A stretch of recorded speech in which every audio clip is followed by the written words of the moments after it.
In today's FIFA 21 video, I'm showing you the best 4-3-1-2 custom tactics and play instructions. These are pro player tactics and instructions from top 200, and they are very, very good. So I'm going to get straight into them now. First with the custom tactic, then onto the play instructions, obviously. So the 4-3-1-2 formation is very similar to the 4-1-2-1-2 second, as you can see here. So looking at both of these formations, I'll switch between them. You can see almost identical, apart from the 4-3-1-2.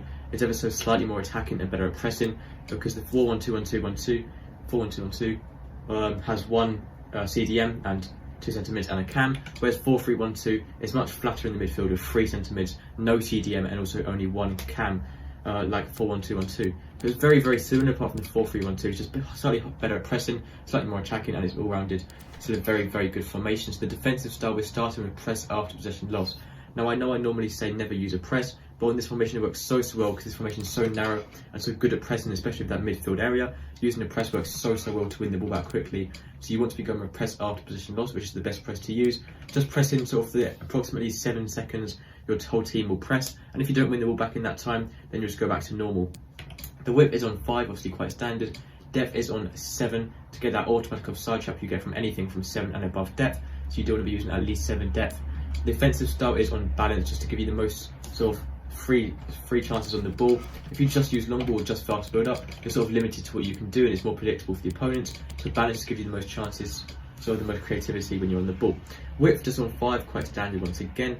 Players in box use 6 just to help slightly overload the box. The more players you have pushed forward into the box, the more chances you're going to get leading to more goals. Corners on 2 and free kicks on 2. So now for the player instructions, both your strikers you want to stay central, stay extending the centre areas of the pitch in line with the opposition goal. You want getting behind, so making forward runs behind the defenders. Interceptions on normal, defensive support on stay forward, so they're always at the top of the pitch and not coming back. That is for both of your strikers.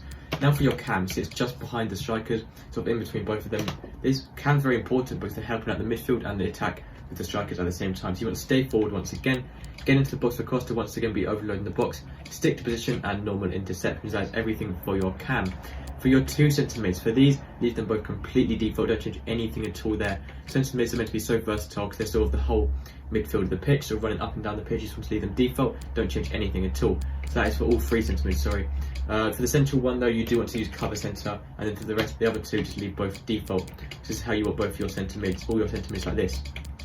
Centre-backs, leave those default. Full-backs, use overlaps, they're making overlapping runs on the outside. Conservative interceptions to help them save energy a little bit, and attacking runs, either use stay back or attacking, so they're staying back in the defensive line, which is what you want to use on most formations. But on this formation, there's no wingers or no left mids, right mids. I do recommend using balanced attack, just so they're helping out going forward, so they are an extra wide option sometimes as well.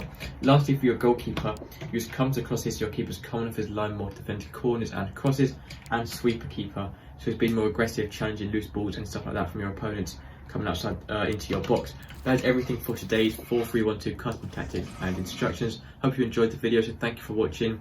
It really means a lot if you could subscribe, and I'll see you next time. Goodbye.